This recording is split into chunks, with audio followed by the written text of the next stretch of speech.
நாங்கள் இன்றைக்கு கொஞ்சம் வேகமாக வாசிப்போம். இங்கே அறிஞர் கருத்து போட்டிருக்கு. இன்றைக்கு அறிஞருக்கு திரும்பி வந்துட்டு தூய்மையான நடத்தை என்பது கருணை நிறைந்த தன்மையாகும்.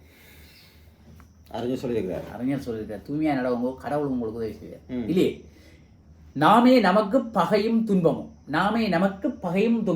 பகையும் நாங்களே நாங்கள் நேற்று துன்பத்தை பற்றி நேற்று கரைக்கிறோம். இது என்ன கரைச்சல்? என்னாலும் நான் அந்த வீடியோ தான் போட போறேன். ஆனால் நாங்கள் ஏதாவது பேர் காய்ச்சினாங்க வீடியோ நீ போட நடிப்பா மக்கள் இதை பார்த்துட்டு நாங்கள் என்னாலும் இன்பமே என்று துன்பமில்லை என்பர் நம் நாயன்மார்கள். ஆனால் என்னாலும் துன்பமே என்று இன்பமில்லை என்பது நம் நிலையாயிற்று. கடந்த சில நாட்களாக பெய்து வரும் கடும் மழை காரணமாக பல்லாயிரக்கணக்கான மக்கள் வெள்ள பாதிப்புக்கு ஆளாகியுள்ளனர்.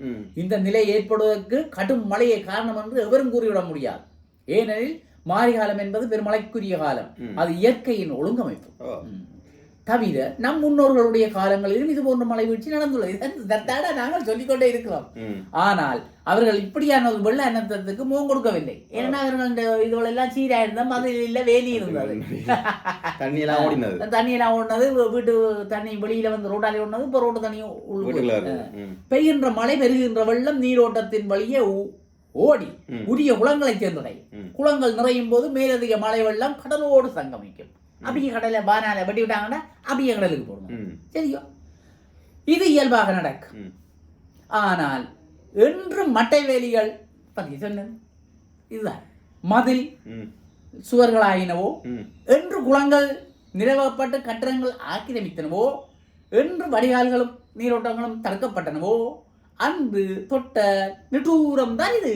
நாங்கள் நேற்று சொல்லிட்டேன், சந்தோஷமா இருக்கு. இன்னொன்று நாங்கள் நினைக்கிறது ஆசிரியர் போடுறது எங்களுக்கு ஒரு சந்தோஷம் தானே, கிளுகிழுப்பு. நாங்கள் ஆசிரியர் மழை வெள்ளம் தேங்கி நின்று வீடுகளுக்குள் புகுந்து மக்களின் இயல்பு வாழ்க்கையை துன்பமாக்கி விடுகிறது.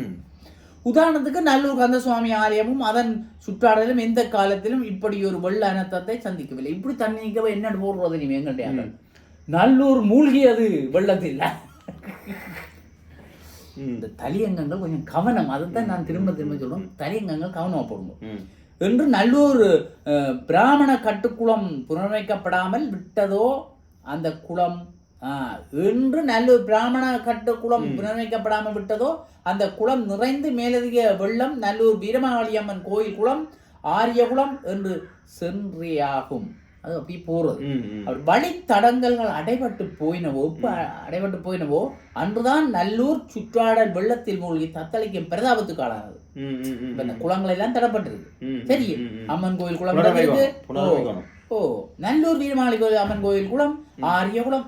சரி, என்ன இவ்விதமே வீடுகளை தாழ்வாக்கி உயர்ந்து நிற்கும் வீதிகள் காவிரி உயர்ந்து வெள்ளத்துக்கு அணை கட்டியது போல் நின்று செல்லும் புகையிரத பாதைகள். வெள்ள நீர் வழிந்தோடுவதற்கு வழிவிடாத சுற்றுமதில்கள் என எல்லாமும் சேர்ந்து எக்காலத்திலும் இல்லாத வெள்ள அனர்த்தத்தை நம் மண்ணில் ஏற்படுத்தி உள்ளன. அதான் காரணம். மெட்ராஸ் இந்தியாவில் சென்னியூருக்கு வெள்ளத்துக்கு வந்தது இதுதான் காரணம். உண்டு அங்கே இல்லாம இடிச்சு இல்லாம சீர்திருத்தம். ஆக இனியேனும் வெள்ளம் வழிந்தோடுவதற்குரிய ஏற்பாடுகளை செய்வதற்கு சம்பந்தப்பட்டவர்கள் முன்வர வேண்டும். எங்க வரும் இனி வரத்தான் வேணும். சுற்றுமதில் கட்டும் போது அடுத்த வளவு வெள்ளம் வழிந்தோடுவதற்கு ஏற்ப வழிவிடுக. ஆனா சுற்றுமதில் கால இடத்தை விட்டா மற்றவன் வழக்கு போடுவான், அடிச்சு வாழலோட வந்துடுவான். அதுதான் பயமாக.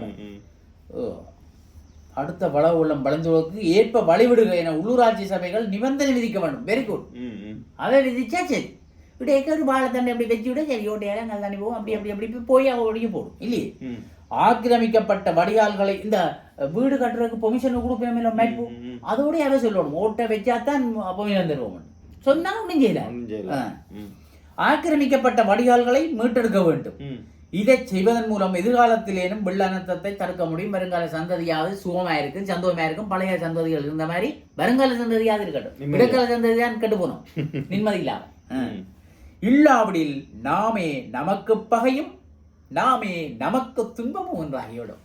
நாங்கள் தான் பகைவர்கள், நாங்கள் தான் துன்பத்தை உண்டாக்குவர்கள் என்ற கணக்கு வந்துடும் என்று சொல்கிறார். அப்போ ஆசிரியரின் கதையை கேட்டு எங்கள் எல்லாம் நிவர்த்தி செய்யப்பட்டால் நாங்கள் சந்தோஷமாக வாழலாம் என கூறி விடைபெற்றுக் கொள்வோம். நன்றி, வணக்கம்.